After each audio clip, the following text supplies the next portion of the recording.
who was working in Intel, who was actually my classmate, MK classmate here. She was a gold medalist as well, and I'm very proud that she has achieved a very high post in Google today because of her effort, her hard work, everything. So she has 12 years of experience in semiconductor industry with expertise in power analysis, flows, and power sign of complex IPs and SOC. She has worked on server SOC projects, client and mobile SOCs. Currently, she is working as silicon engineer at Google India, and she has 10 years of experience, and she has also worked in Mylafra Technologies for about 2 years. And she is here with us. You can actually ask her about her the way she has gone to that particular level with her hard work and all. Please do use that one. And again, I'm telling you, I'm feeling very proud of her for being here. Thank you so much.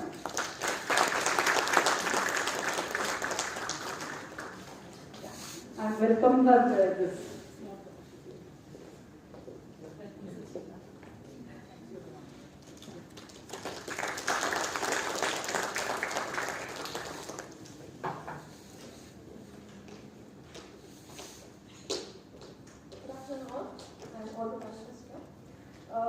I take this pleasure to welcome our next panelist, Aditi Nayak. She is a business compensation manager at APJ Markets and Global Sales Enablement COEs, and she is computer science engineering from MSRIT alumni, and started her career at SAP Lab working on the HR model. For 3 years, after 3 years later, she decided to pursue her management, and she did her MBA in HR from Symbiosis Center for Management and Human Resource Development, Pune. She joined in HP as a part of their HR leadership development program, which gave her a chance to go through 3 8-month rotation in different areas of HR. And she developed interest in compensation and chose that as her career line. She led India compensation for 40,000 employees for 3 years, and then moved into leading region compensation for Asia, Pacific and Japan, where she was responsible for managing compensation structures, design and strategy for 14 countries in region. Thereafter, she became a business compensation manager for Asia, Pacific and Japan, directly supporting the president and HR leader in the region. She is currently the BCM for APJ and also have additional responsibility for managing compensation for 4 global sales enablement COEs spread across Europe and Americas. She is originally from Pune but settled in Bangalore for over 2 decades. And she has kept her hands full, and she has a 15-month-old baby boy where she's all-time busy along with this work. And weekend she spends with her family and friends, and she enjoys very much in singing, reading, and she is like a partying girl where she gives her time with all these things. So welcome, Aditi.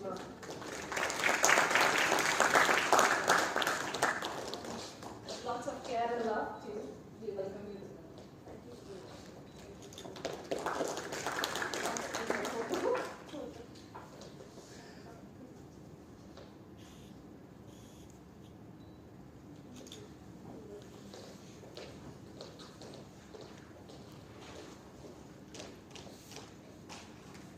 Good afternoon, one and all. Good afternoon, the panelists. I would like to proudly introduce our civil alumni of 2009 batch, Miss Ramya Shastri. She has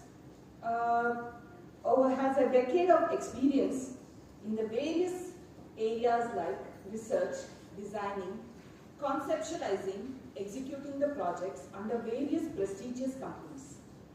And currently she is working as a structural engineer in a Japanese-based company, Shinzo Corporation Limited. Apart from achieving her professional career, she is very much passionate about pursuing her Bharatanatyam as her career too, where she has achieved completed her examination in junior, senior, as well as with work she has got to with first class distinctions. Her passion and persistence has provided her various opportunities of performing across the country at various states during the various festival seasons, and also she has performed at Akhila Kannada Kutta of America in the year 2010 at New Jersey. She has also performed in the technical events like IEEE Bredes 2012, ICI 2016, and also IEEE WI 2020. With this introduction, I would like to present to you Ms. Ramya Shastri, 2009 alumni. I welcome you, Ramya.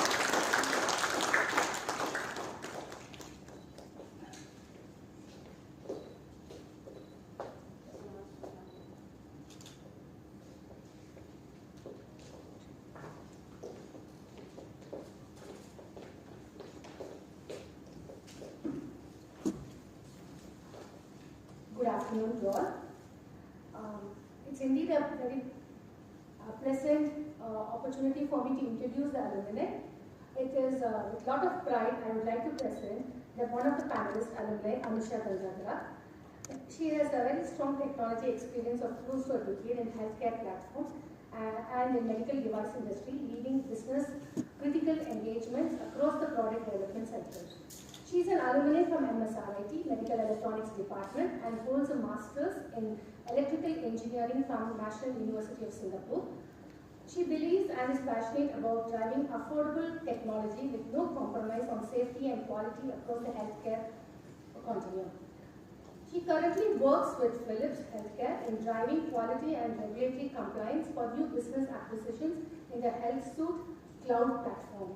Her previous experiences include successful FDA approvals, usability studies, and commercial product launches in USA, Europe, Africa, and Indian markets for two novel medical device startups, Contour Medical and Soham Innovation Lab, both incubated from Stanford Biodesign Acceleration. Anusha is a trained Bharatanatyam classical dancer and is graded artist by Doordarshan with almost close to 25 years of professional training and performance experience in the art form. It's really very nice to have you here, Ms. Anusha. It's good to be here.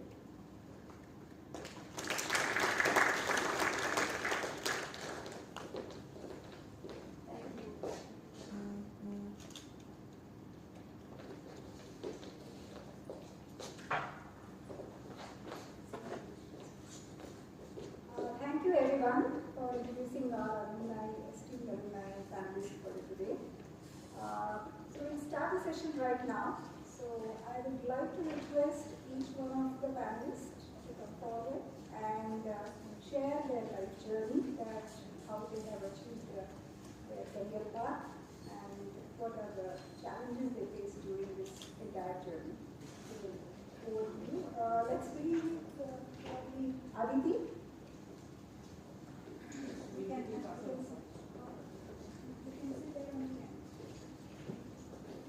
Hello, am I audible? Okay, thanks. First of all, thank you so much for having me here.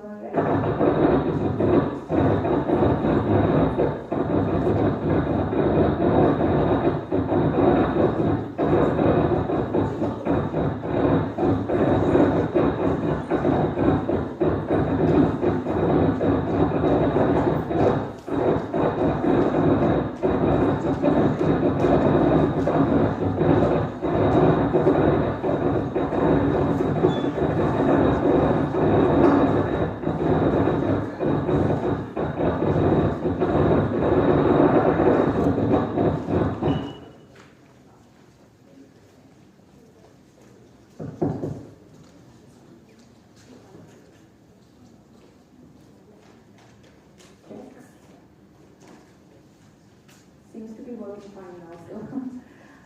So like I said, thank you so much for having me here.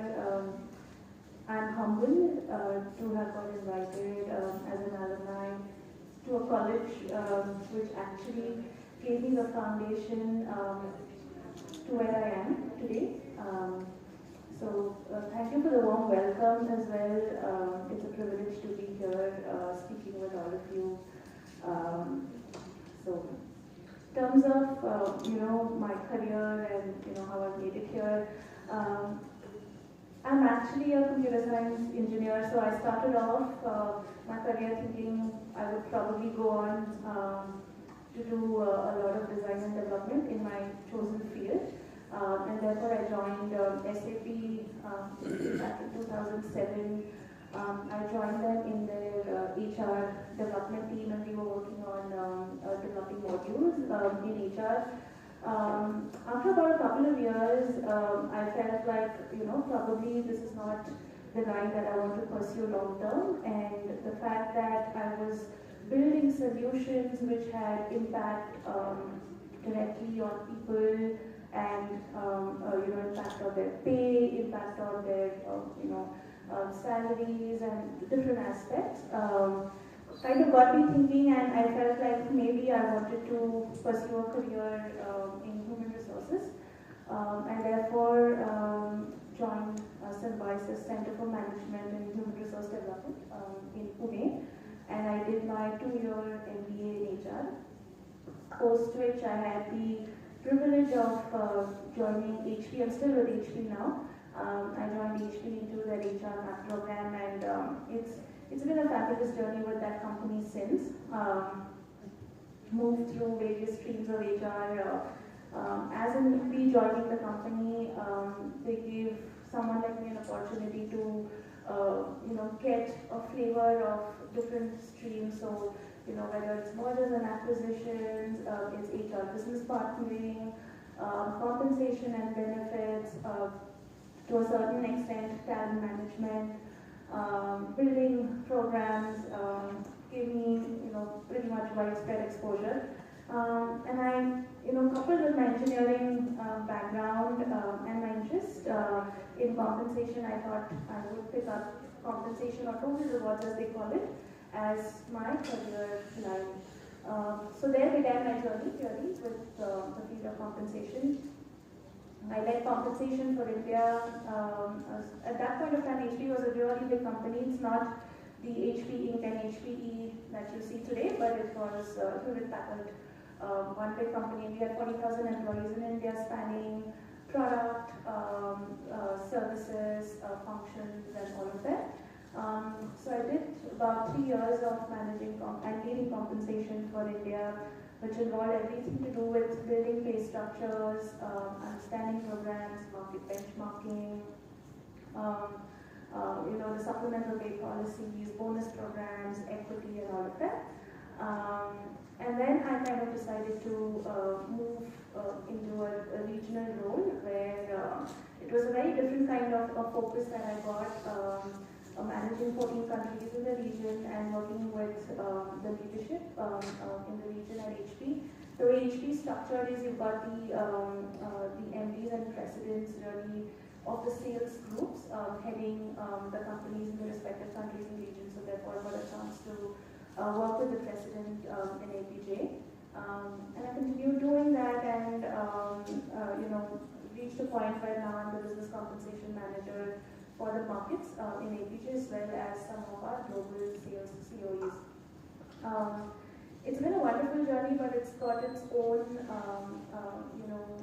moments where there have been challenges, both professionally and personally. Some of the professional challenges that we really encountered in this field are to do with balancing employee expectations versus company costs. It's always hard to be a compensation professional where you're trying to keep everybody happy. I mean, of course, all of us want more money always. All of us always feel that we want to be getting paid more. On the other side, you always have businesses and company leadership keeping an eye out for costs. So for me, that's constantly been a challenge that I see, and navigating through that in a way where you're not really impacting employees. For us at HP, one of the values that we have are strong investment in people. So for us, everything that we do and everything that we do, we put people at the center of everything. So it's not just the simple thing of having employees and data in an Excel where you see left to right and make decisions. but a lot of those decisions also involve thinking around other aspects of net take-home pay. And I'll just give one example. One of the things we encountered few years back when the government changed the legislation which required us to change our salary structure, and in the system it seemed like a pretty quick fix, that you just adjust the components, and all of us we are engineers in the room, so in terms of mathematics you just put in those percentages, and you'll have those structures automatically populating. Where the catch really came was that doing a straightforward solution that meant $1 million hit for the company, and not really the best solution that we would have wanted to, just for aligning with a legal and compliance related notification that we got from the government.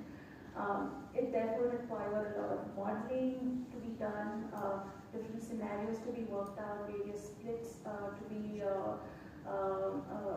literally getting down to the basic worksheet where you sit and figure out scenarios, and at the end of it, see what really happens to an employee's salary, what they take home. And for us at the end of the day, because of the position that I was in and the fact that I was leading the project, I did get an opportunity to really influence the leadership and the stakeholders, to look for a solution where you're not adversely impacting employees, and just revising the splits. At the end of the day would mean, there could be some people who might see higher taxes on their salary, and therefore a situation where what they actually pocket at the end of the month might have been lower. So those are the kind of decisions which come up. This is just one example, but those are decisions that really come up in my field. But it's nice to be in a company which really promotes women leaders, and I feel fortunate to be working with HP around this. On the personal side as well, there have been challenges where, how do I manage both the professional and the work side, the personal and the professional. I have a 1-year-old baby at home, and I think the only way for me to be able to manage that is because of the strong support system that I have around me. I have my husband who's accompanied me here for this event. I have my parents back home as well, and as someone who comes from a close-knit family with a lot of aspirations, I feel that there's nothing stopping women to really pursue those career aspirations, and I don't think at any point of time in your personal life or things like children and stuff should come in the way of pursuing your career goals. So, that's all I think I would want to say at this point of time, unless there's anything specific from the crowd that you want to know. Can I ask you some questions? Yeah. They give your answers more than my questions. How did you manage to shift your profession? You were in engineering, and then what you were planned, and then you moved to a completely non-engineering sector. Yeah. How did that transition happen? Was it easy, difficult? Were you happy with it? How was it? I'll take the third question first. Am I happy with it? Absolutely. I'm quite happy with it. How was the transition? So I don't think it was like a switch which got turned on where one fine day I just said that I just want to leave engineering behind. I think it happened over a course of a few months where I was working with SAP, and at one point I felt that maybe I could be better off being on the other side of HR and being in a position where I could probably drive some of that decision making and some of that strategy. So it wasn't very easy because it involved into your MBA in Symbiosis, which literally made you slog your way through to get a placement at the end of it. So those initial years were a lot of work, long work hours and all of that, but I do feel pretty happy with where I am today in terms of shift. I have one more question. One more question then. Students look at, in the campus interviews, look at 2 points. One is profile of the job, and second one is the remuneration. Yeah. How would you map both of them, and what is your advice to the students here? So I was actually in that spot once upon a time as well, where you look at a job and you think, well, is this what I want to do and how much is this paying? All that I would like to say is, I think what is really important is the fact that you enjoy what you do and you're absolutely sure that that is the career life that you want to be in. I think once you're passionate about what you do, you will end up doing and money comes with it. Ultimately, I mean, don't look at just the total remuneration or paycheck as your first thing when you shortlist those jobs. There are a whole lot of other things that you need to look at. Look at the culture of the company, look at what career growth they're going to offer to you, look at how, what your job really entails. Is that something that you really want to be in? It could mean that, you're getting maybe a few thousands lower than another company which is willing to pay you more, but maybe in the long run, you will end up benefiting by performing in the role and, therefore having a merit-based recognition and rewards in the company that you're in. So I would say don't just look at the paycheck, look at the career growth, look at the culture, look at the whole package that we're offering you. Any questions from the students? Yes. Ma'am, was it hard for you from going from a technical branch to a business branch? So I chose compensation, and for me, I would say that in fact my engineering gave me a very good platform for me to take up the career line and compensation. A lot of decisions and a lot of work that we do in total rewards and compensation involves looking at data-intensive worksheets, modeling, at times even looking at various analysis and drawing inferences and insights from it. So therefore, a background in engineering, I would say, definitely paved way for that career in total rewards. Thanks. Will you pass the mic to you? Good afternoon, everyone. I'm Ramya Shastri. I'm the alumni from Civil Engineering Department. I passed out in the year 2009. Thank you, Subramam, for considering me to come here as a panelist. And thank you, everyone, for this organized event.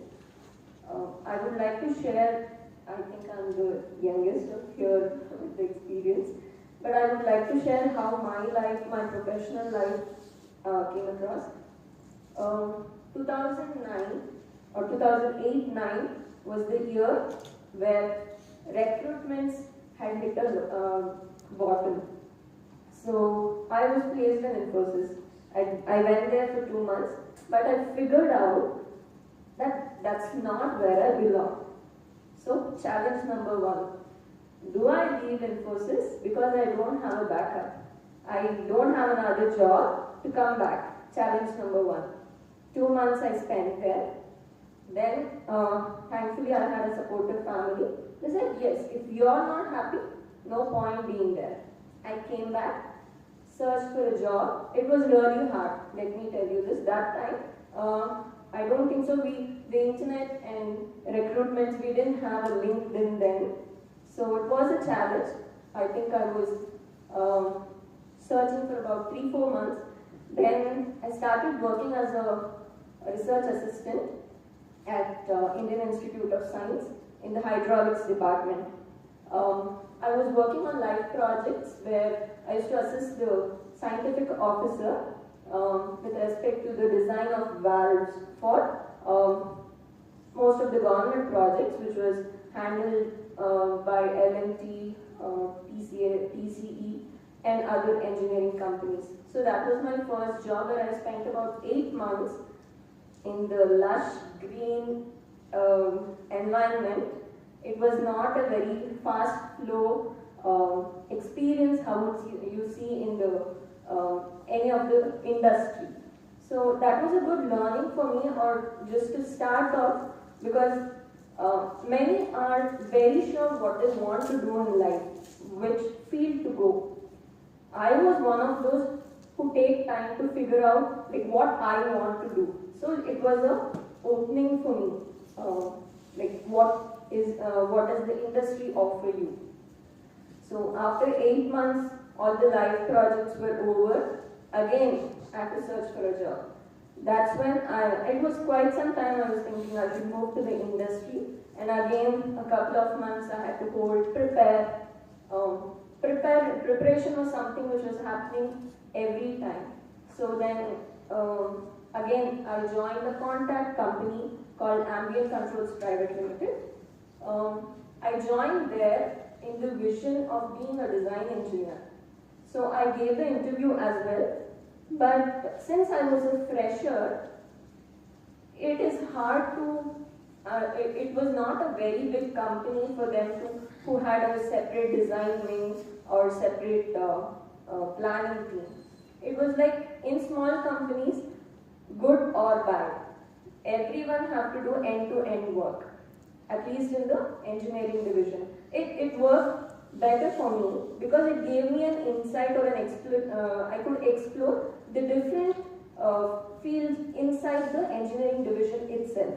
So I started off as a fresher, just a couple of months I was just going through the drawings and what projects we do. It is very important to understand what the company does and then what your role is, to have a transparency. So I started studying like what are the jobs the company is doing, what is the field into. And I was not into the concrete technology, I was into the company was doing industrial projects. I have mostly my experience in the steel industry. So that was like a new thing because only the last 2 semesters I remember we studied steel. Before that it was mostly concrete. So I was like, okay, now what to do? Then the company really supported me in understanding a lot of aspects of the work we do. What happened was probably they found that I could communicate well, and I started doing planning job. There are a lot of things in engineering what we do. Client says something, client wants something. In between there's a lot of work to be done other than design. Design is one part of it. Now, there are 2 things, like once you design, the site has to know what the design is. That is where my job, I understood it came. I was bridging the gap between the design and what the site receives the drawing. There would be sometimes a loophole. I had to stitch it up. So I started understanding the work better. So that is where I started my job. And we are in a man's world. You like it or not, it is the fact. So the way anyone looks at a female engineer is totally different. They assume she can't do this. Let us not pressurize her on this. So it once happened because I studied in this college, so we were like boy or girl, it was the same. You need to study, you need to do this project assignment. We didn't have any segregation. We went there and that is the first time you get to know, okay, are we like so different? Why can't we do this? So it so happened I had to visit sites as well, which was another plus point.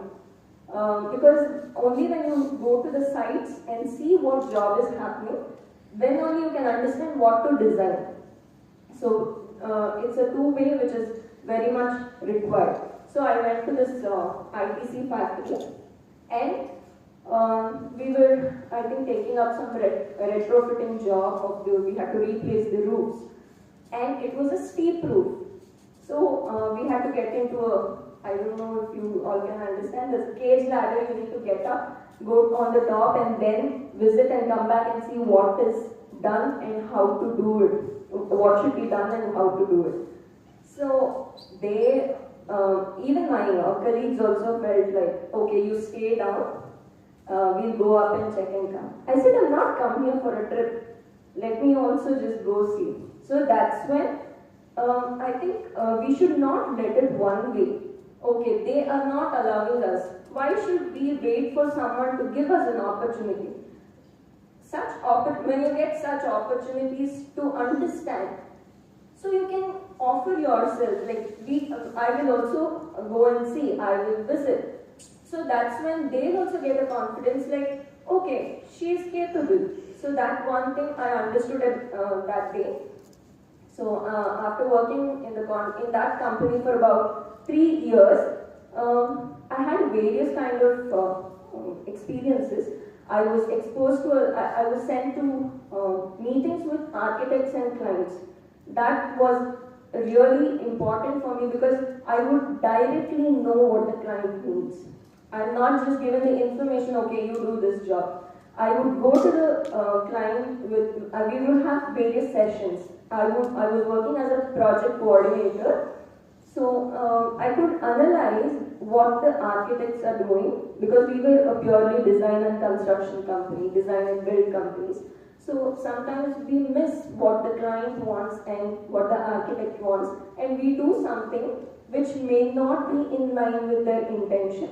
So it goes, we do the same job multiple times. So these sittings with architects and clients gave me an insight that communication between the three wings are so important. So after working there for about 3 years, I wanted to join to a, since I basically wanted to be a structural design engineer, I joined a consultancy, Mahindra Consultants. So there also they wanted they were mostly into concrete structures. They wanted someone with steel. So any job which came, I would be designing. So it gave, I and another person was there. So we were the only two. So resources were less, work was more.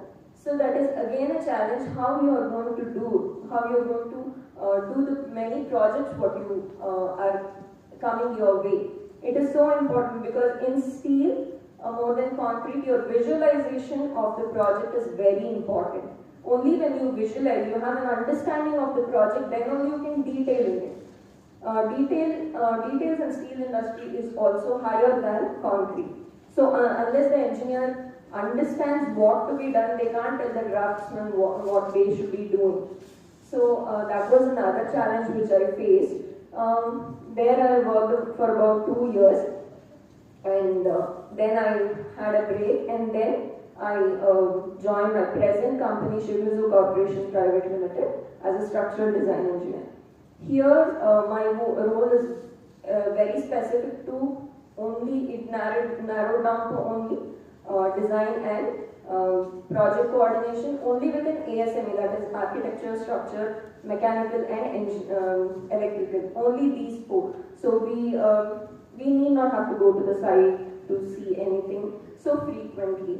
Now with all technology and thanks to Corona, we are using the technology much better. Without going to the site, we are able to do site inspection as well. So in the present company, it was till now I was working for Indian-based companies.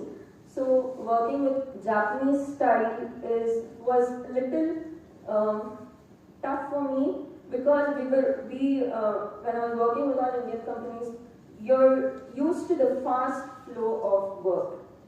Unlike Japanese, they do not expect things to be really fast. They're very efficient. They take time, do the work.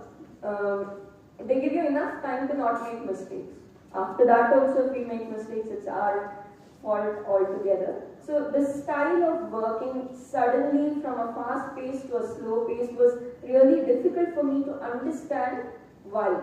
Because the process, once you move to a bigger company, you will come to know the organization has different levels of approvals and your responsibility towards it. So those were a little challenging, but over the time I understood why it is done and how it is done. And here also, because of the previous company's experiences, the communication, interdisciplinary communication became really important, because we as structural engineers may not understand mechanical and electrical drawings so much. So having a good communication,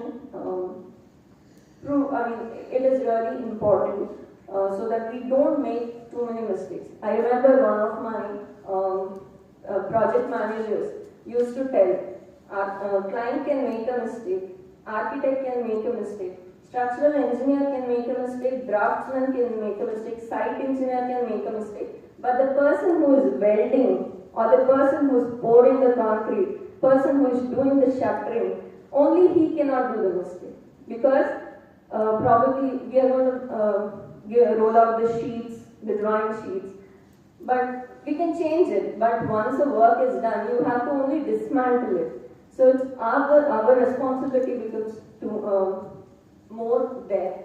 So this was my professional experiences. Still a long way to go. I think I can only say I've just started. I'm passionate about Bharatanatyam. I think as long as I can remember my academic started, I have been learning Bharatanatyam as well. There were times when it took a back seat, maybe when I was doing my engineering or initial years of my working.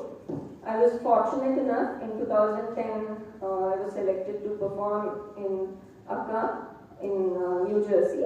That gave me an exposure of, until then, we are so limited to, the internet was not so much to go view others' dances or others' performance. We didn't know much what is happening otherwise. This trip, when I was traveling with a lot of other artists, gave me a lot of insight, like how this field works.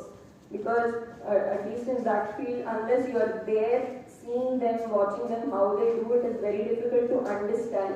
So that pushed me to do my masters, and I'm pursuing my result also now.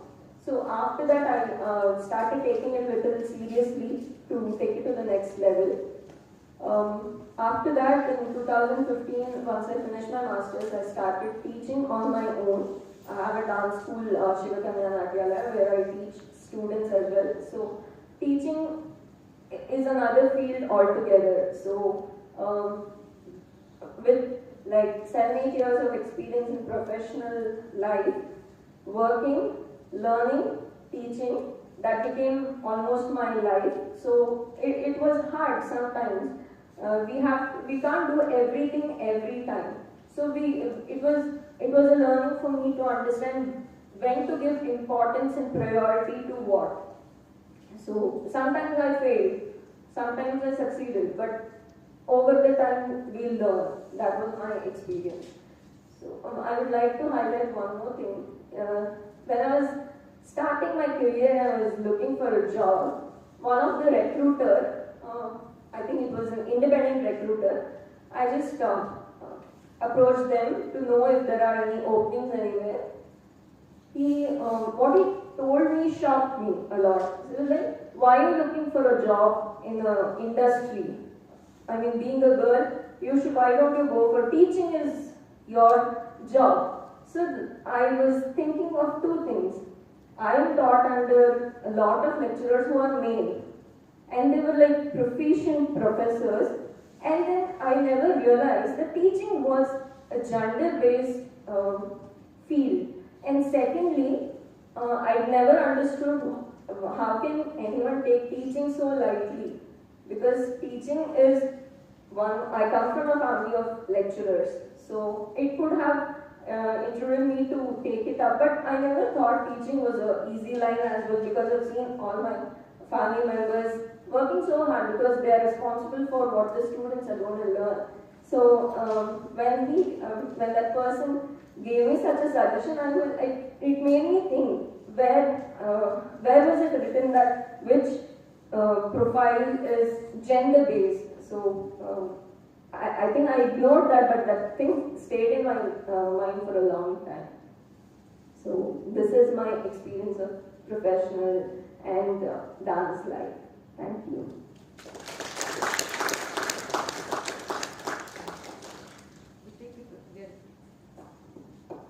We'll take the questions last, is what I request. I've been sitting for quite some time. Anyway, let's stand up.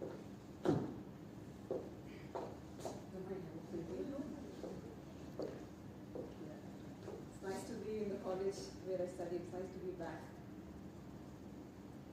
My professional journey has been, I would say, my theme of this, the theme of this, sorry, am I audible? Okay, the theme of this Women's Day, I concentrate more on Women's Day because, as Sonia was mentioning, we work in a man's field. We like you all to know what we face and how we overcame it. It's nice to be here, and I'm really happy. More than I'm happy, my office and sites are very happy. They have peace of mind for 2-3 hours now. They said, take your time, be there, no problem, we'll manage it, it's fine. Okay, as I said, when Lakshmi was here, that I was here from 1986 to 1990. Only 31 years back, I was here. I feel it's yesterday. When I come here, I don't feel my age. I feel I'm back to 18 to 20s. I feel so. It's a nice feeling, though.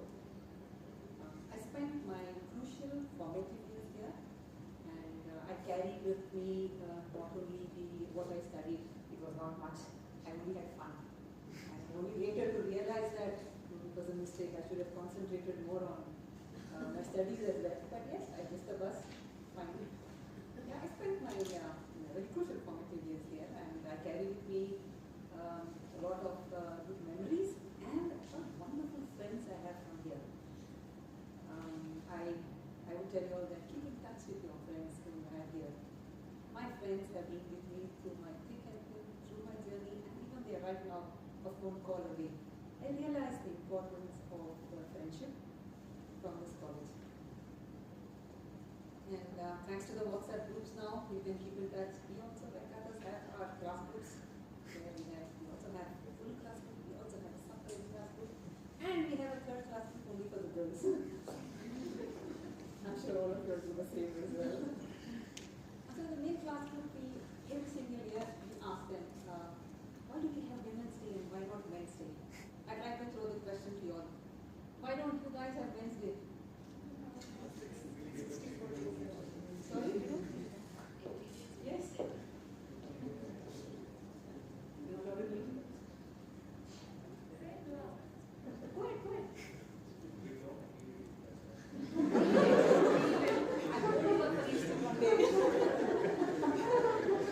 Okay, I throw this question to my class group, and all the guys immediately say, come on. They call me PP because I'm Prafula Patil. And they say, come on, PP, one day in a year is yours. All of the days are ours. How many of you believe it? I don't believe it. Come on, guys. There was a thing where the multinational company, there was a complaint against this. I'm from Philips, so in Philips, the men complained that what is the special treatment for women? Because in Women's Day, Philips gave out Philips vouchers or something to the women to appreciate them or something. The men lodged a complaint saying this is gender bias. I think they stopped or at least giving out whatever goodies or something. So that day they specially say men are also welcome for lunch. Yes. And not just in Philips, a lot of other companies that year saw this change where they no more handouts to women, and yeah, it's celebrated, but it's nothing like, yeah. I had this complaint with my company. They said, Happy Women's Day. I said, gifts time. See, when all of the days you have gifts, but Women's Day, we never got gifts in my company anyway. I registered this. Okay, so now I'll move from college. Wasted my time there and went away. And those were the days. In 1990, I'm talking about 1990, most of you weren't even born then. Not most of you, all of you weren't born. Other than the faculty, of course. So the opportunities were limited, and especially for civil engineering, no opportunities at all. No opportunities, but very less. I did get one job, I was unhappy, and then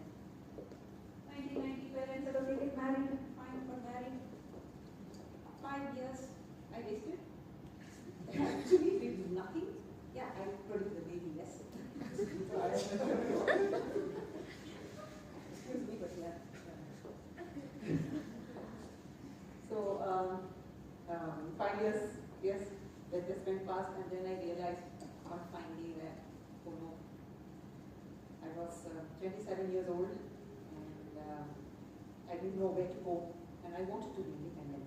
And the sense of being fiercely independent came into me. I had nowhere to go. I didn't know what to do. And then one of the friends from this college, he called me one day, and then they heard my voice. Those were the days of landlines. We didn't have the luxury of the cell phones. They called up and said, what happened? I said, ಗೊತ್ತಿಲ್ಲ ಕಣೋ, ಏನಾದರೂ ಮಾಡಬೇಕು, ಏನು ಮಾಡಬೇಕು ಗೊತ್ತಾಗ್ತಾ ಇಲ್ಲ. He said, ಬರ್ತೀವಿ ಮನೆಗೆ, ಬನ್ನಿ, ಬರ್ತೀವಿ. And then 7 o'clock they came home. Still remember that day. There was no power at home, pitch dark. So one of the friends kept a paper on the teapoy and said, sign it. I said, what? Sign what? He said, you trust us? I said, yes.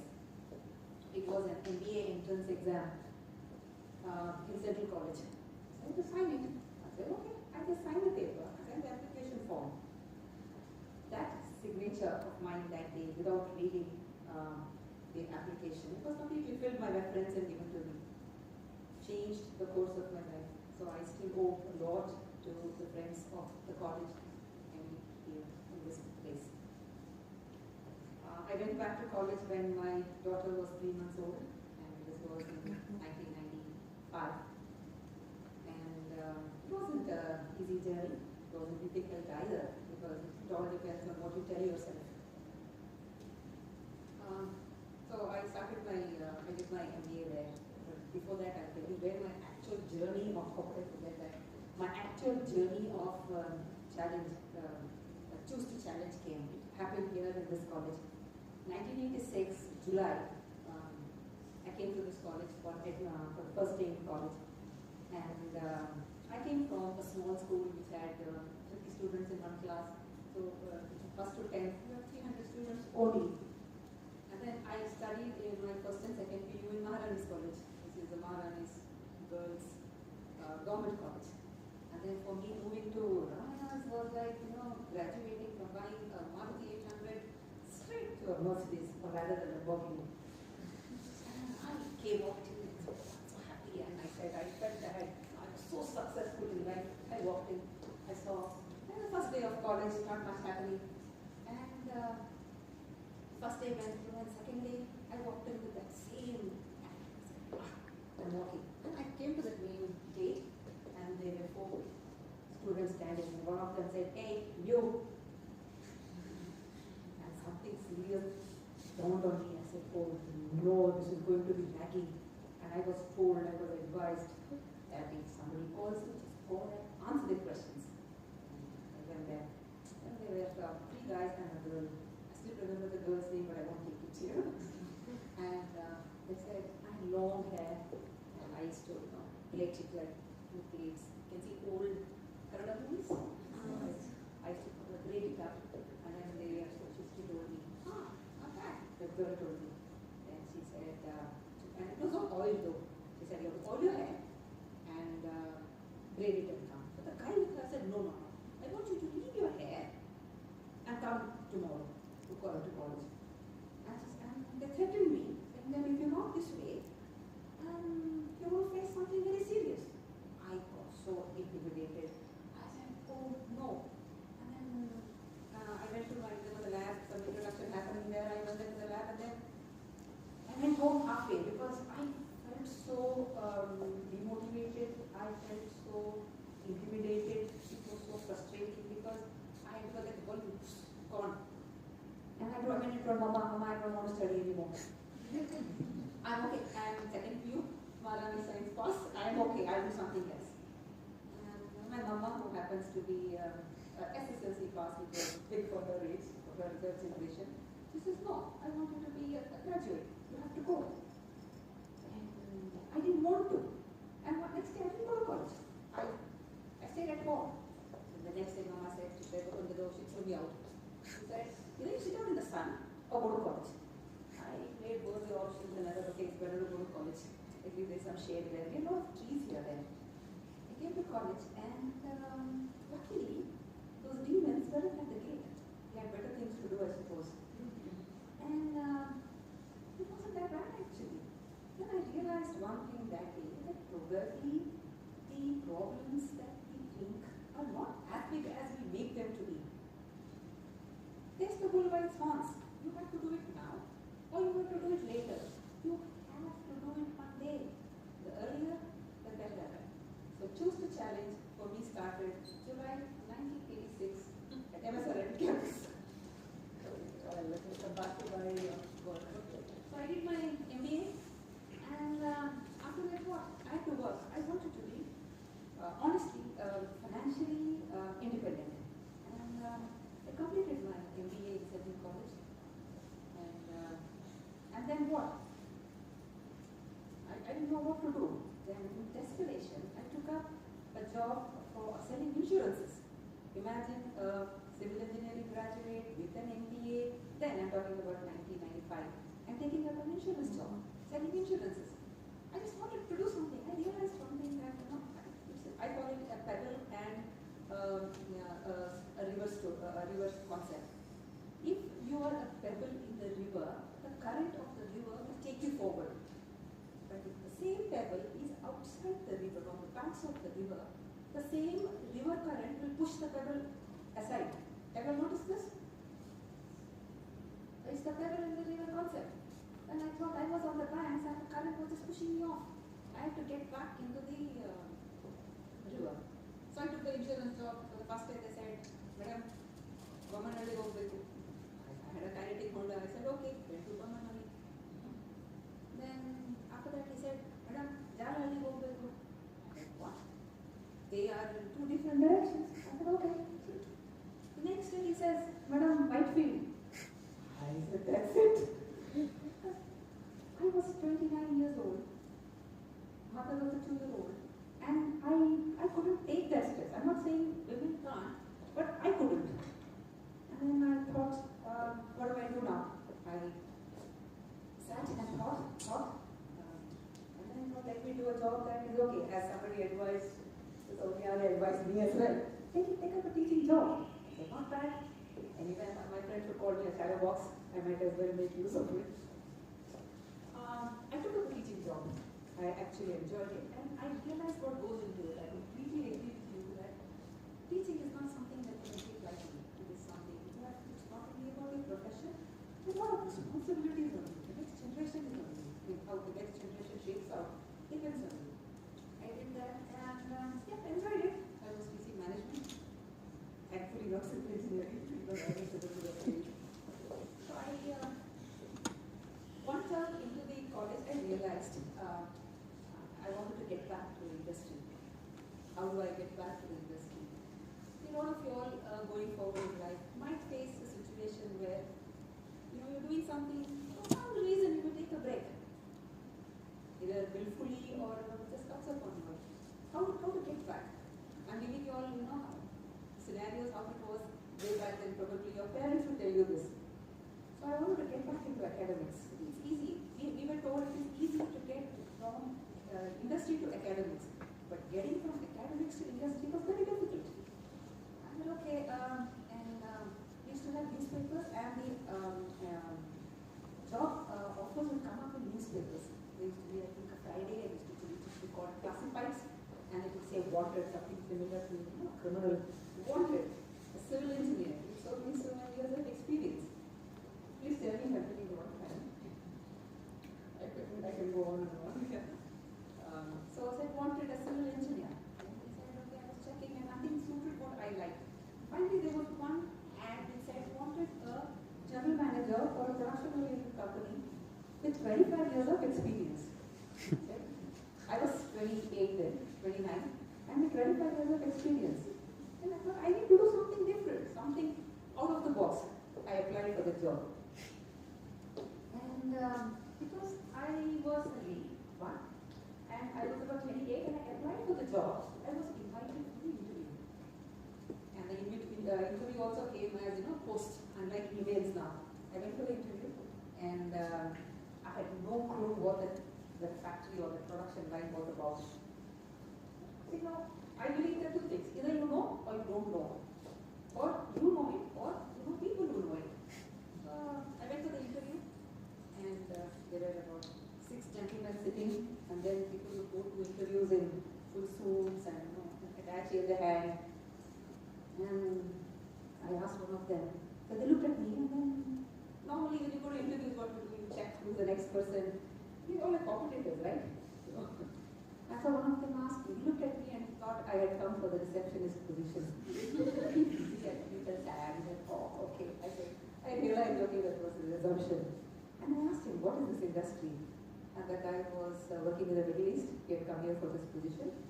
And he so sweetly explained to me what that industry was about.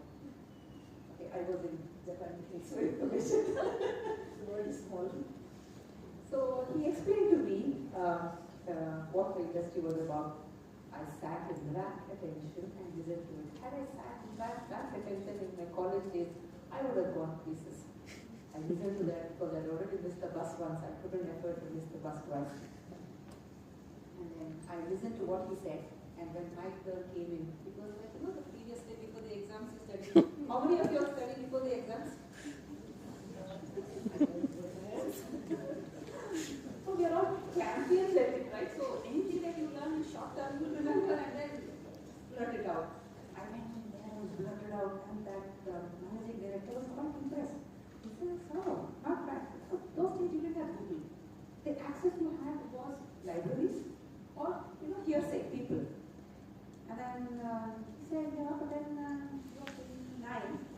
You don't have experience because that was a production-oriented company along with, as she said, you know, design, engineering. I had no clue about it. He says, what are you applying for? And I had to sit there and say, brain, think, something. I needed a job.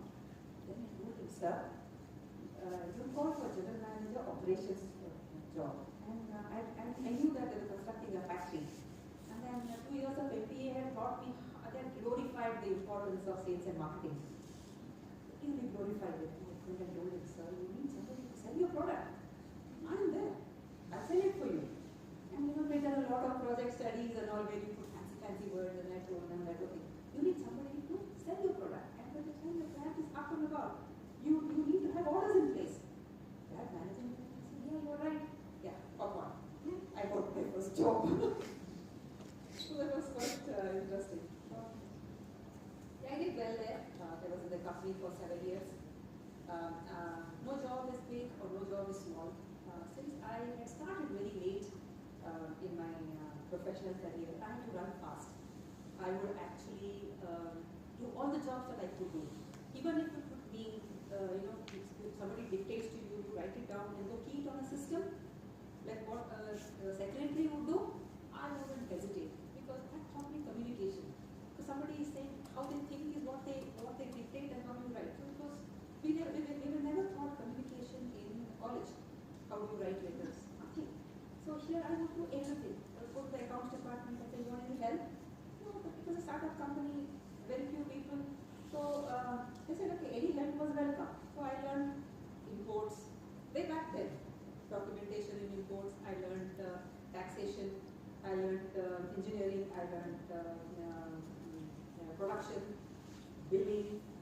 And okay, there were a whole lot of, especially the guy, please excuse me for telling this. Most of them said, yeah, no, you wish to engineer typing ಮಾಡ್ತಾರೆ. Okay, fine. But yeah, I learned. Then I think even today, my first job, I didn't think it was a big one or a small job. I did it and I learned quite a bit. And then after 7 years, you know, I get bored very quickly. I said, okay, it's time to move on. And then there was a company, Tata's were planning to get into vertical steel buildings. And I thought I'll go there. And I was advised by some of my friends, well-wishers, that you're a big fish in a small pond now. And by going to Tata's, you will be a small fish in a big pond. There's going to be a big difference. And I took the thought home and dwelled. I told myself, who says I can't grow? I came back the next day and said, I will grow. And I moved from this company to a vertical of Tata's, which made steel buildings. Then in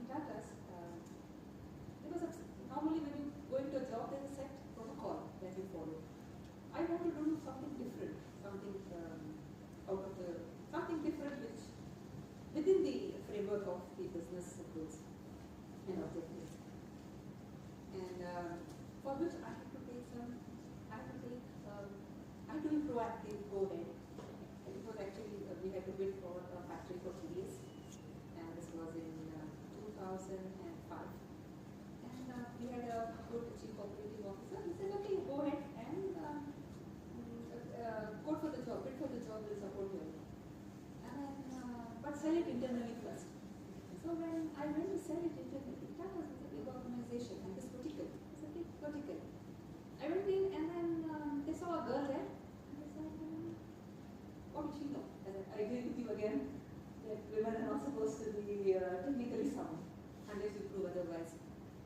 And I was so intimidated by the awe out there.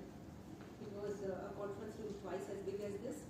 And then they were all big sitting on the dais and I was somewhere there.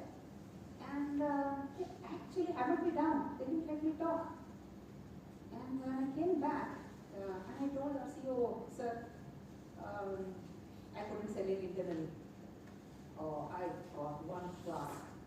The person told me. He told it to me in Hindi, but I'll translate it in English and tell you. He says, if there is a snake and you have a stick in your hand, so hit the snake then. Don't hit the stick in front of me after the snake has gone. So I'll tell you all, if there is something to be done, there is a time and place for it. Do it then. He told me, I'll give you another chance. Go back and do it there. Second time it was an action replay. They tried to bog me down. But I went and said, no. I put up my case. And yes, when you have your stuff with you, you know what you're doing, and you present it rightly, they will accept it. But all organizations want to grow. And it was accepted. So I learned here that it's important to be communicative. I learned 4 important C's that day. That one is capability. You have to go somewhere, you need to be capable. Second one is you have to have clarity on what you want to do. Third is you have to have confidence in yourself. And fourth, very important, as again we said, is communication. How many of you all are good in communication here? 5 among all of you all? Very good. I was horrendous in communication, but I learned that day. There's something else that changed my life. So we had a seminar hall like this. I was in Bacchus, and I was always a backbencher. One seat in the back, the backmost part. I went and sat there. So that day they had decided, whoever sits in that chair has to come up and sit on the dais for the whole day. I had to sit on the dais the whole day doing nothing. Well, all 4 others were talking. And I was the one, I think there were only 2 women in that seminar. And after sitting on the dais, I realized the words looked better from this angle than the other angle. Okay, then from Tata's, that sounded odd to me, and then moved on. I joined a Saudi Arabian company, did some interesting projects. Then came down to the current company I am in. Here, this company wanted to build a factory building for them. I went in pitching for them, and then my company didn't get the order, but I got a job in the company. So I'm 10 years in this company, and it's nice. It's been a wonderful journey. I've done things out of the box. We have the steel buildings were there elsewhere in the developed countries, but when you look at India, it was limited to factory buildings. As you said, it was more of factory buildings, but not the high-rise buildings as such. So they call me some vigorously. The niche I think is structural steel-framed high-rise buildings. So they call me a steel lady because it's nice to do something new. Just because it cannot be done, it is not being done, doesn't mean it cannot be done. So we have a whole lot of buildings in steel now. We changed how the canvas is like when it comes to building high-rise buildings. The tallest building that I have done is a 60-story building in Colombo. And currently, I not only handle business development, I handle projects, execution of projects, and working on last year in the COVID times, we closed over 1,000 crores of orders. The people were sitting at home and wondering what to do, and executing 1,000 crores orders, sold 1,000 crores orders. So it was a nice journey. And yeah, on the since I'm a woman in this field, and one thought that comes to me is about gender equality and inequality. What do you all think? Go on. think it exists or doesn't? She says it exists. Sorry? I think it's a perceived disparity of, difference in opportunities given is what we see. But look at it, there's some professions where we don't stand at an advantage. It could be a potter's job, it could be a security man's job, or it could be a construction worker's place. I see in a construction site, you have more men. We wouldn't want to be there. What I'm saying is, if a woman wants to work somewhere, that place must be made conducive for women to work there. In your class, probably you'll have 50% is equal men and girls and boys. But as you go forward in jobs, you have very few women. I think I'll ask her, what is the percentage of women in the company? Still, not more like 50%. 50% at all. My company, which has 15%, my office size session has 15%. Why? I think more so it's because there is not adequate representation for the girls or for the women. There are not many role models. Not many role models as such. So if I think the way we have more role models, we will do better. The office that I used to go 10 years back, I went there recently, about a year and a half back. I saw many girls working there, and I asked the person there why. How come there's so many girls? And he told me that see, if you can do it, others can do it, other girls can do it. So one woman's performance can be an opportunity for the other women. So girls, go ahead, be the performers. Thank you. I would like to share the present company I'm working in. The year I joined, our MD, who happens to be a Japanese, we had actually I was the 8th female engineer in that company. And then he came and along after me, I think within 15 days, about 3-4 other girls were also recruited. So during that year's Women's Day, we had a celebration. It was only the women and the MD and the admin.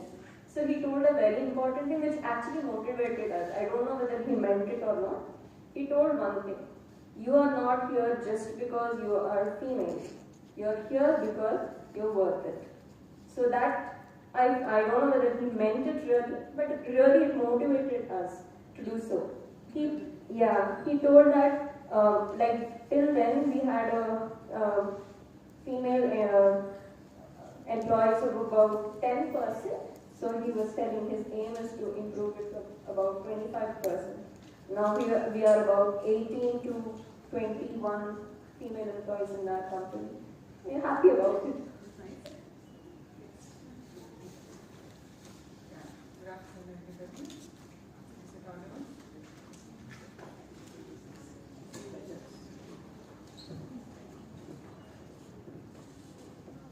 Okay. Good afternoon, everybody. Myself, Suchitra. So I thank Ramaya faculty and my staff for giving me the opportunity to come and say a few words and share my career journey. So I see this as a giving back to my institution, which has helped me to shape my career and which has given me major milestones in my life as well as in shaping my career. So it's way back 2003 when I completed my bachelor's. I did it in Kerala, and the college was in a remote place. It's called Kasaragod. So Kasaragod used to be part of Karnataka long time back. So the Kerala government doesn't give that importance to Kasaragod as other states like headquarter states. So it is from Karnataka state, it's already part of Kerala. So that's still considered as a remote place within Kerala. So why I'm saying this is because the campus placement or the opportunities you get from Kasaragod was very limited. Now, okay, so there was one place in Kochi where you go and do your exam and they select you. So I go to this place and my first interview was with Wipro. I cleared the written test and I went to HR interview. I know what happened. me and my friend was there. She was also a girl. So she got selected and I didn't get selected. I exactly knew what was wrong. I did my homework. I understood what made or what caused to miss my selection process. Okay, and next time I wanted to clear it, but unfortunately I couldn't go for many interviews because I had to travel. My parents were not in a position to take me for all these interviews. So what I did is, I really wanted to be financially independent. In my families, there are civil servants, so there are role models for me to look up. So I have already decided I want to be financially independent. I don't want to go and around attend multiple interviews. So I took a teaching job. I did that for 3 years. I did teaching job for 2 reasons. One is I want to understand when you are trying to teach somebody, you understand the concepts. So what I didn't do in my 4 years of college, I made up through the 3 years of teaching. I cleared the entrance exam for MTech. I got a gate score. So next thing what I wanted to do was how do I select which college I want to join. So here I start. I'll say a couple of pillars in my life which has helped me to shape me who I am. The first one is do research about what you want to do, where you want to go, what you want to have in the end. So I had the option of selecting a couple of colleges. I selected MS Ramaya. Doing masters and getting into an industry was my vision. So I understood Ramaya gave good opportunities for MTech placement. So I came and joined Ramaya. So I feel that's one of the good steps, or the first step, which is like a golden step. Now, after first year of MTech, we are called for placement. So Intel came. So I already made up. I wanted to clear this interview.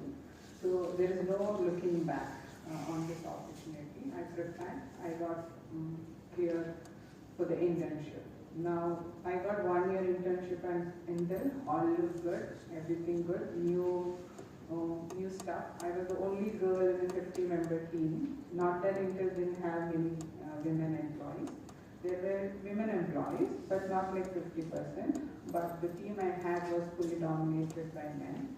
And I was the only girl. So team outing, everything is according to boys' choice, right? You don't have a word. So first thing and foremost thing, as one of the pillar I will tell is, you need to have a mentor in your, I would say in both personal as well as career, professional life. So you have a mentor, he will say what to do, or he or she will say what you can do. So he has a lot of experience, or she has a lot of experience, and they know what goes well and what doesn't go well. So have a mentor in your college days itself. So it's like give and take. You can help them, they can help you. So do the give and take in the early years itself so that you understand what you have to do. So having a mentor in my career has helped me a lot. Second one, yeah, so I didn't get intimidated by all the situation. I took it positive so that I could navigate through this team of 50 members. So having a mentor is the first step. Second one is have the proper attitude or have the knowledge. So it's continuous learning. Keep learning, keep updating yourself, have the right attitude. Don't say no to any job.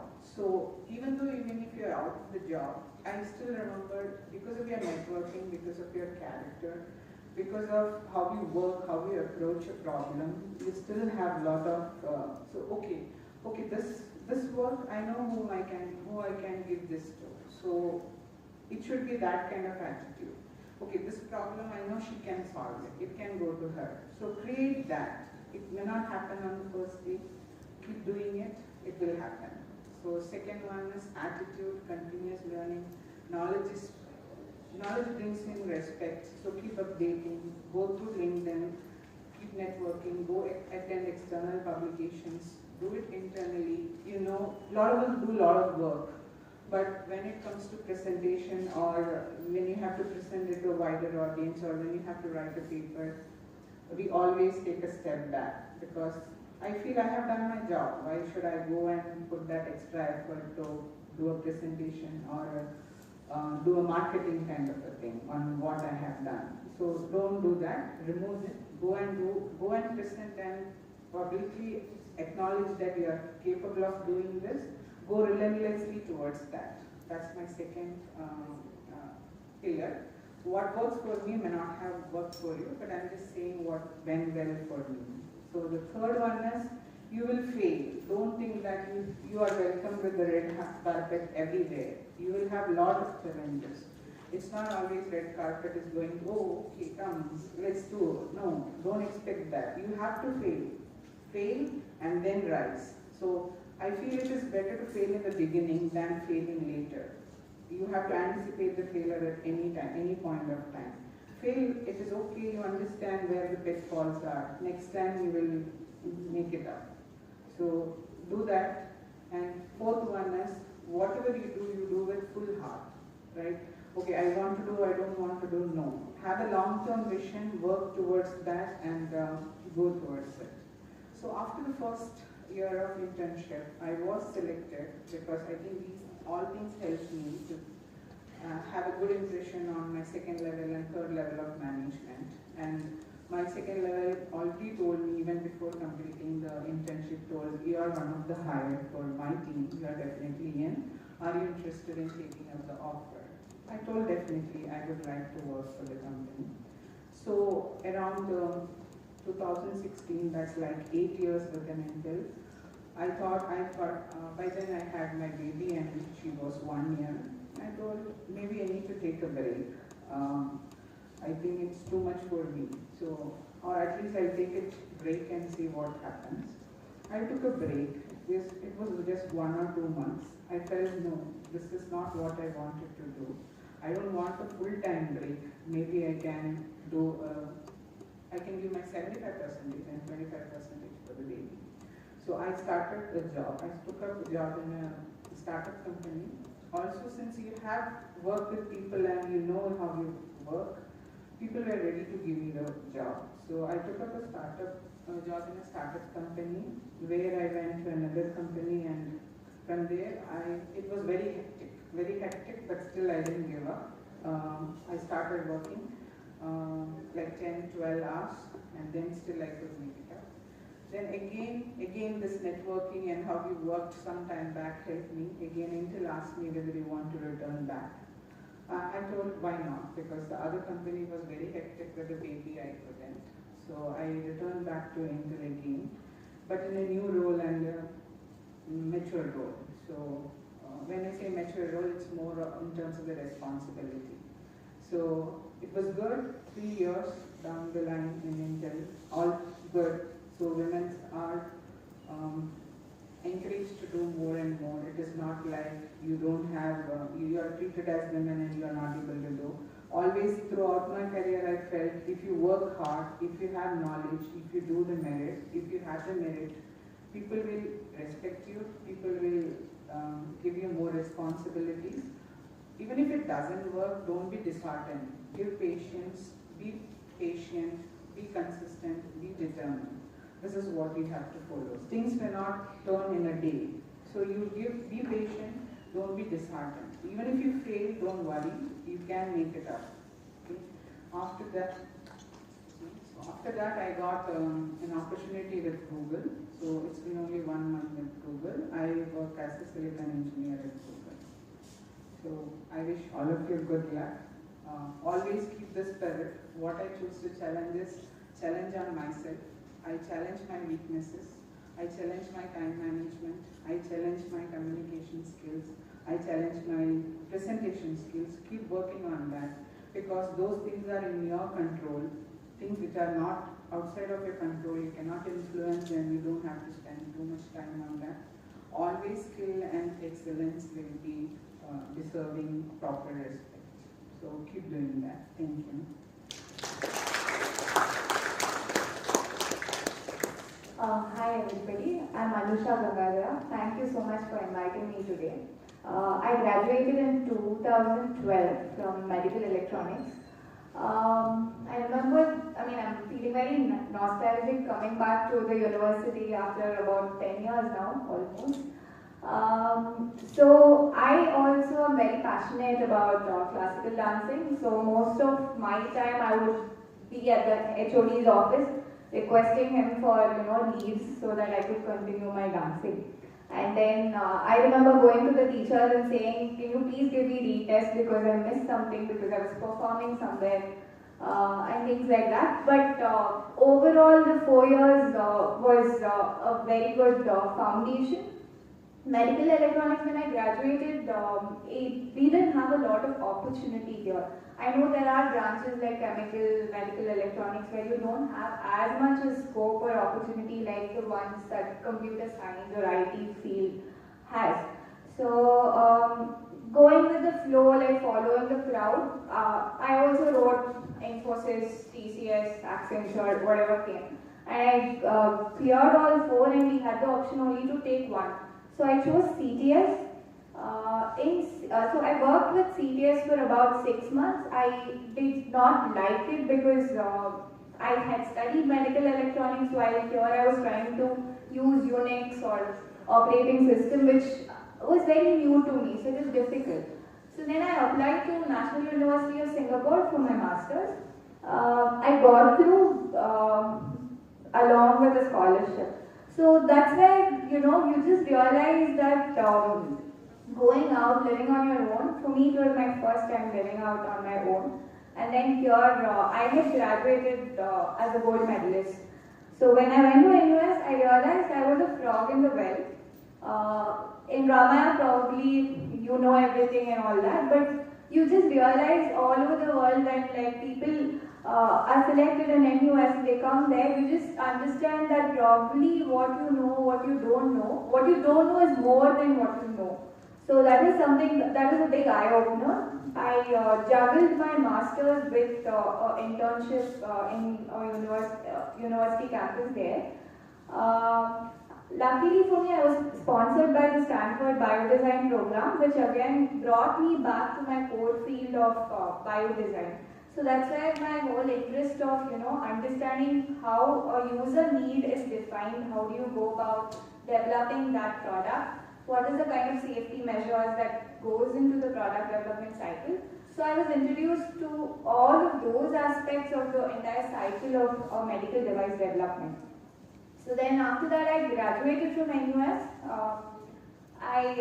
So NUS allows you to graduate in a year. So a 2-year program, if you can complete it in a year, manage to finish all your credit system, you can complete it within a year or even 1.5 years. So I managed to complete it in a year and I got back. The interesting part was when I got back here, we still didn't have companies that were doing medical device development. There was a GE, there was a Philips, but applying to them, you know that the role that you get is again entry level, which is mostly IT related. It doesn't really give you the experience you are looking forward to, or at least I was looking forward to. So then I applied to GE, I got in GE, while I kept looking back to my alumni and I figured out that there was a startup in Delhi which was doing medical device development and they had come out of the Stanford Biodesign program. In terms of compensation, GE was a better compensation of course, but I took up the startup, but I read this up again. I did talk to the CEO to give me stock options. So this is one thing if you should also look at, or you should also consider when you're considering a smaller startup, if you can negotiate between a salary and a stock option, you should do that. And if the startup is a promising startup, definitely the stock option someday when you exit will be better.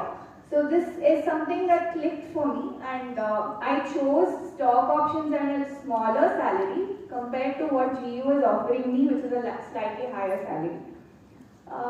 But like startup, it was very difficult. So from Bangalore to Delhi, I used to travel. I remember that year I took almost 40 flights going across India, marketing the product, ensuring FDA approvals. So it was like the adrenaline rush of working in a startup is very, very different as compared to working in a structured company, because I can talk from both sides, because today I work with Philips, which is so much more structured and constrained. While in a startup, you can pick up and do what you feel like. So early in your career, if you get a chance to work at a startup and you don't have the responsibility of your family, or the financial constraint isn't that big, please consider startups. Please consider getting your hands dirty. Please consider going into the field, understanding the concepts better over your CPC. This is my sincere advice to you. It's worked for me, and I guess it's worked for many of you here. So please do consider that. Second thing is, like in terms of pick up all the skills. Like, don't even let go. Like for me, coming from an engineering background, I did not understand stock options. So I had to go back, sit and read up. How do I even discuss this with somebody like my CEO, who's probably going to ask me 100 other questions as to why you want this, right? So get your hands dirty, go in depth, understand your concepts better. What is very, very important is to beforehand understand what the questions will be. Come up with points that you can negotiate before you go in for your interviews, especially when you're talking about salary. Can you compromise? How much can they push back? How much can you push back? What is that point wherein it's a refusal for you? Like, this is not going to work for me. So please understand what is that for each one of you. What is that drives for you? I think that is very important. Continue to pursue your passion. I still dance, I still perform. So don't give up on the other aspects of your life. I read a very nice book called Ikigai.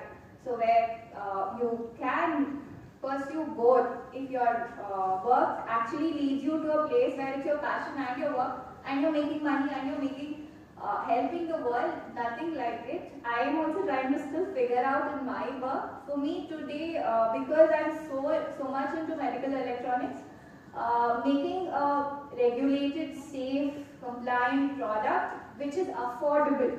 For me, that's my definition of Ikigai. While I don't know how I can club it with dancing, which is my passion still.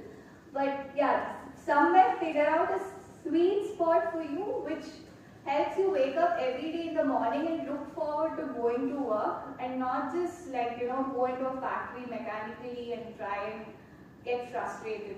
So find a balance. Again, I would request that if early in your career you can choose, go out and financially take a little bit hit, please go ahead, start in a startup, get your hands dirty, and you will not regret that experience. Probably if you look at all of us here, all of us have, done that basic level of the hard work, where we have gone beyond our own, beyond our own comfort circle. And we have gone ahead and done it. So that adds a lot of value to what would define you or where you want to go. And of course, success and money will follow. Maybe the first 2 years will be difficult. You'll earn less than your colleague who's in an IT world sitting in an office, but it'll pay its returns. So this is what I wanted to share from my experience. Thank you.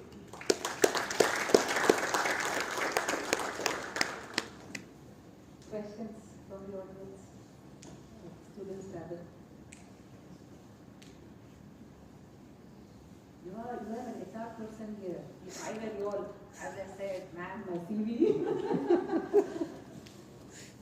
Now they're debating, do they want to go to a start? You want the mic? No, I can keep it. Am I audible now? Yes, yes. Like you said, I missed my bus in the BE, and now I'm pursuing my MTech in MSRT.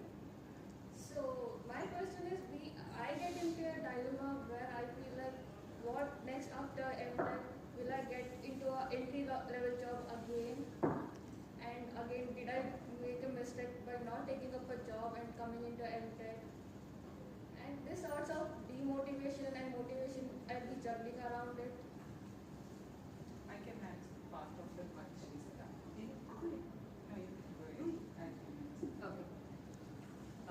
say that all options are like the roots of a tree. All of them go to the same idea, the trunk of the tree. There is no right and no wrong option. It all depends on how you take it forward, the attitude with which you go forward. See, way back, you had only 3 or 4 professions. You could be an engineer, you could be a doctor, or you could be a CA. Today, you can be just about anything and make a successful life. You can be a stand-up comedian, you could be anything. So, I would say that any decision you take, don't look back. As a decision you've taken, go ahead and make the best of it. There's always a highway coming forward. Going forward, there is a highway. Thank you. Yeah, so as an example, right, don't worry, I also wasted 3 years. I don't say wasted. Many people look at it as wasting 3 years after BE and then coming to MTech. Don't look at that. Even if you feel your peers or your friends in college have got a good job and they are well settled, the pressure within social and within family may be there, don't consider that. Because over the period of years, as you perform, as you do, it will be equal. And it is about what you want to achieve at the end, right? You don't want to end up in comparing with others and leaving that. You don't want to do that, right? So you should have a vision, go with that. Don't be too much concerned with others' opinion or other value. You are going to make a change with doing masters. You have up-leveled your skills. You have up-leveled your attitude. Go use it and do something great. So don't be concerned about other external factors. You're not playing catch up with anybody else but yourself. Yes, I agree. So, if it motivates you, just to let you know that I did 4 years of engineering. I worked for 3 years in coding, which was related to my engineering, and then I completely changed my life. So I don't do anything to do with computer science engineering right now, but after my MBA, it's as good as I started as a newbie in the field of HR and in the field of compensation. But somewhere, what you studied in your bachelor's and what you worked previously will add on to the overall experience that you will. It's like she said, it's what you make out of it and how you take it forward. Just don't look at it as waste of time and waste of years. I have one more thing to add. I have a daughter who is only 26 now.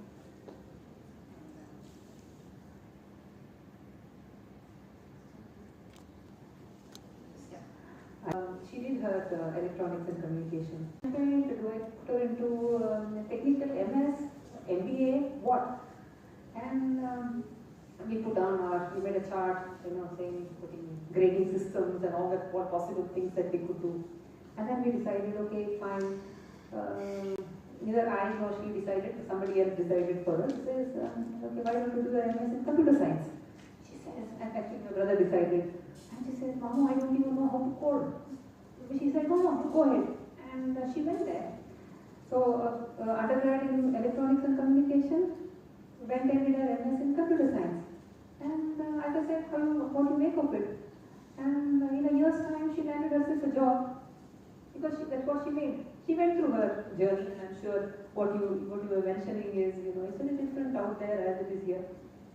And more independent, and what you learn is very different. So she's working for the last 2 years now, and she made a choice and went ahead. It wasn't easy for the transition, because I keep asking people about how did the transition go. I saw her struggling, but yeah, she could do. So anyway, you decide, go ahead. Yes.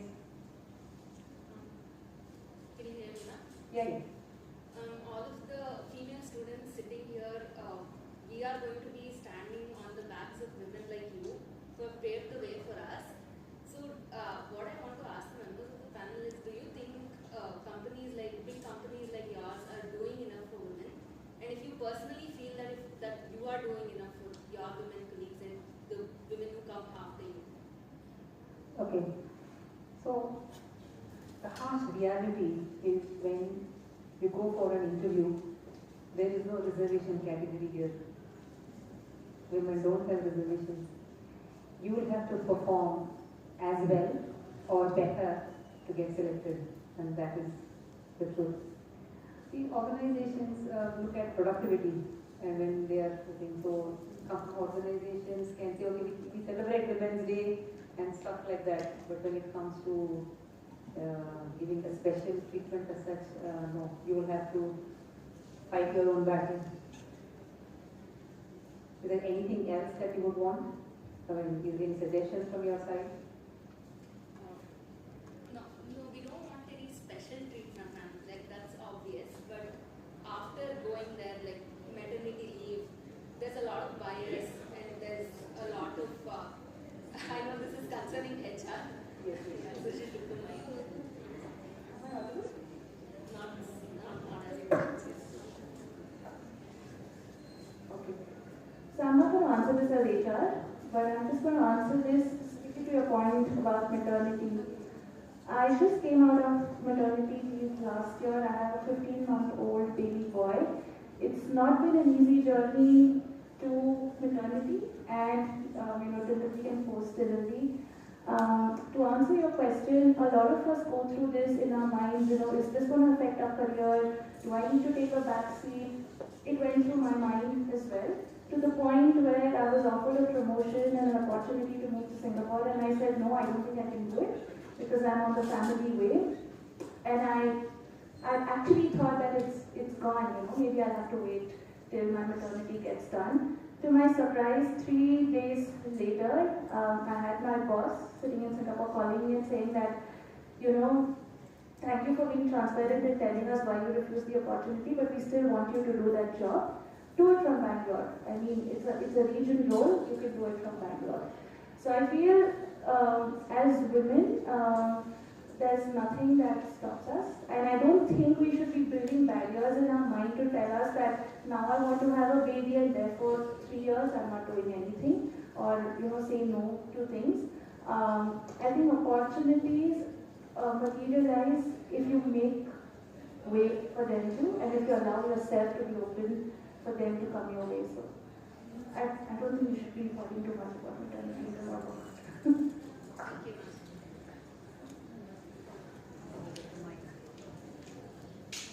But please be aware, like when I applied for my PhD with Australian University, I don't want to mention the university, there are clauses that says that you have to complete within the given 5 years.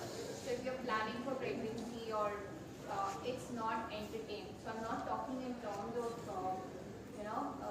the work culture, but if you're planning to study higher studies, that's going to be a point of contest.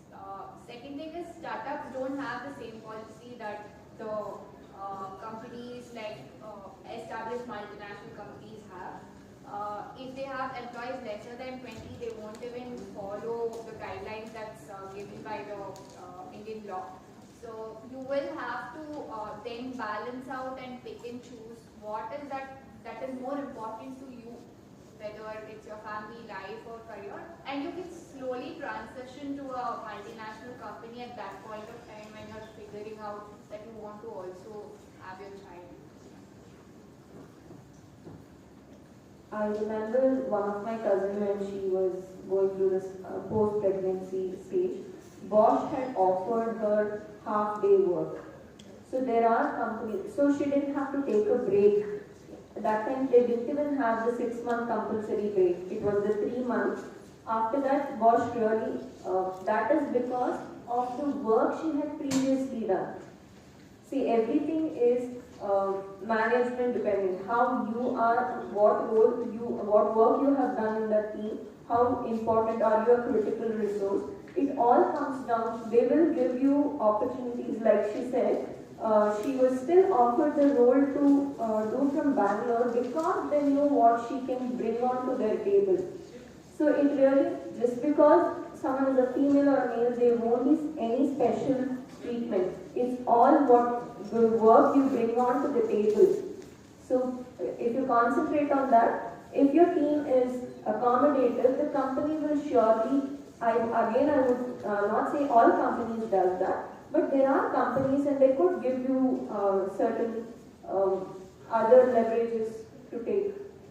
So I think we should just concentrate on how we have to make that impact with our work.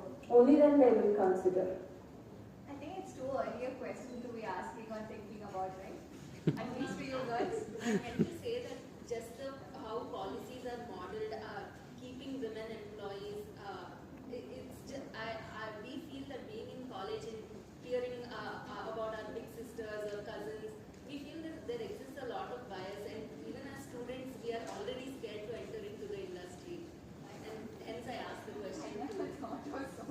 And parallelly, a 6-month or a 1-year break, she started so late in her career.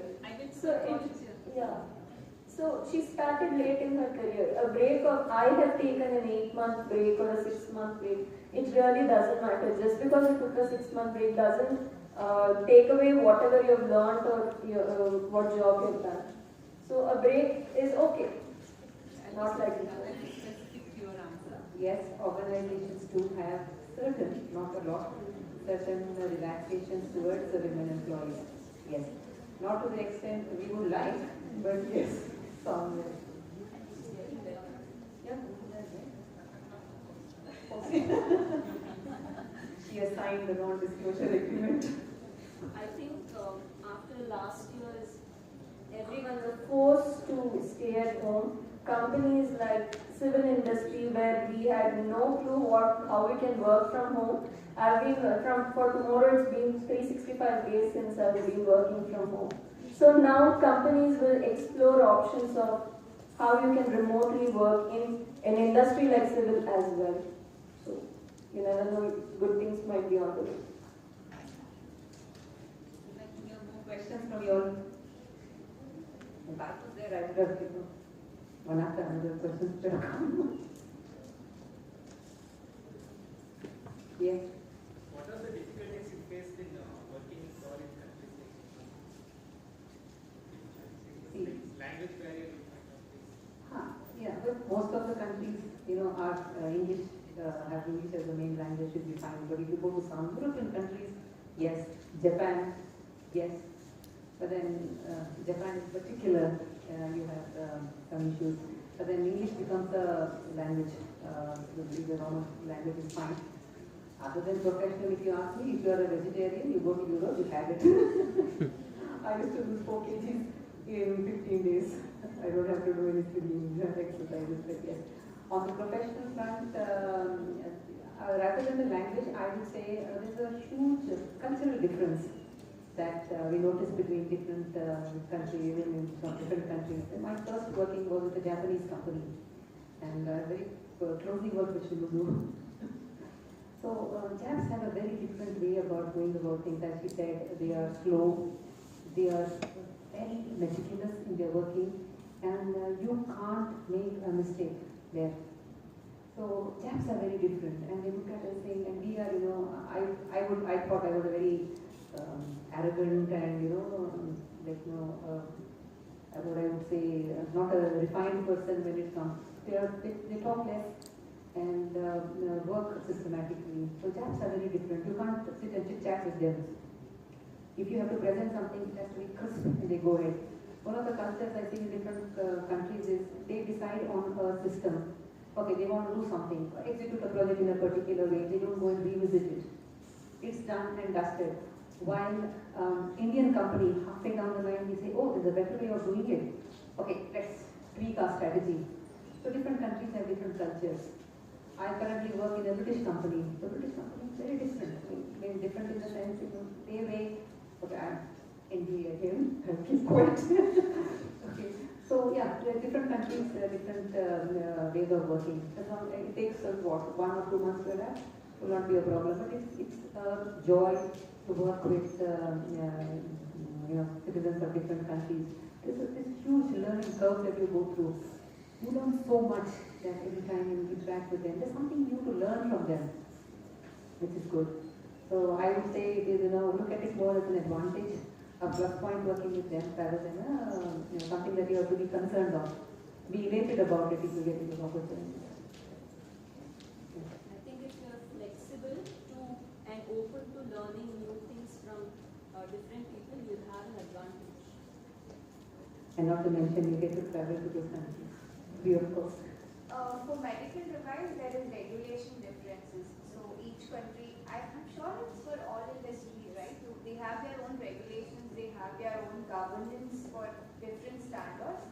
So that is from the technical aspect, you have to understand that when you work with different countries.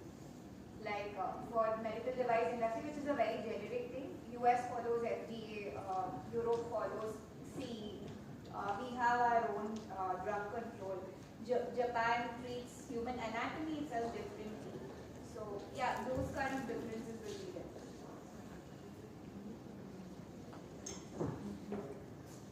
Yes. As you said that in your company, like women ratio is like 15%, and sometimes they are not considered technically sound. So is it just in India, or how is it like in other countries? Is the ratio more? Okay, I get your question. I was asking a surgeon in UK the other day that why is it that we have entry level, we have equal amount number of people, male than dealers getting in, but later down the line it's big women. So that surgeon, and I asked him, how is it there? He says, I won't take his name, but he says, if a senior female doctor and a junior male doctor goes and visits a patient, the patient subconsciously will look at the male doctor and ask, how am I? So I don't think it is country specific. I think it's more globally. So I think as globally we are going through a transition. Way back it was, women were supposed to look after the homes and the men outside.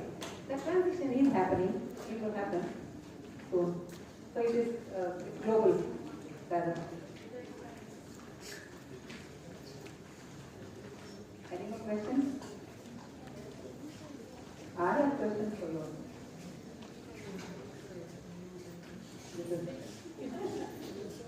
I have questions for you all. How is college life?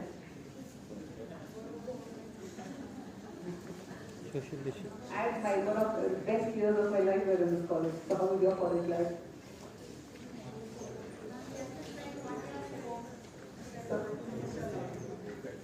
Sorry?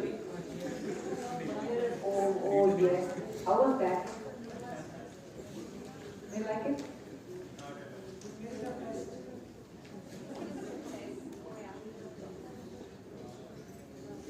Never study during college. You study only the first year after you pass out. That's when you actually study. I agree.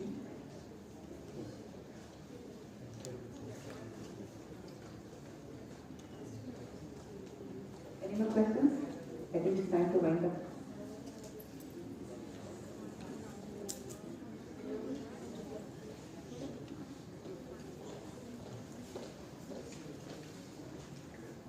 Thank all the panelists for such a wonderful panel discussion about you. So I can thank Vanilla for making and active participation in the panel discussion. The pleasure is all ours.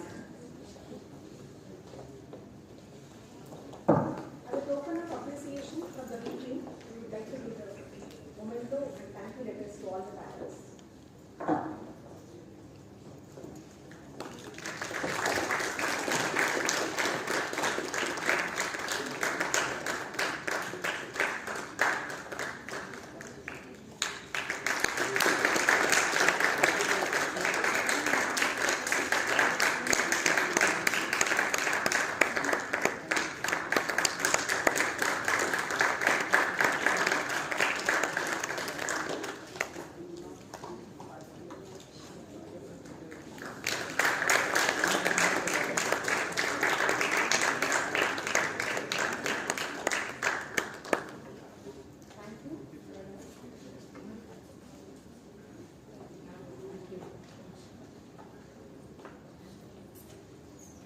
Can I see the photo platform? Where is it?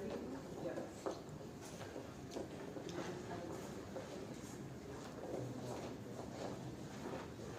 Faculty also, please join.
So arrange members will quickly start.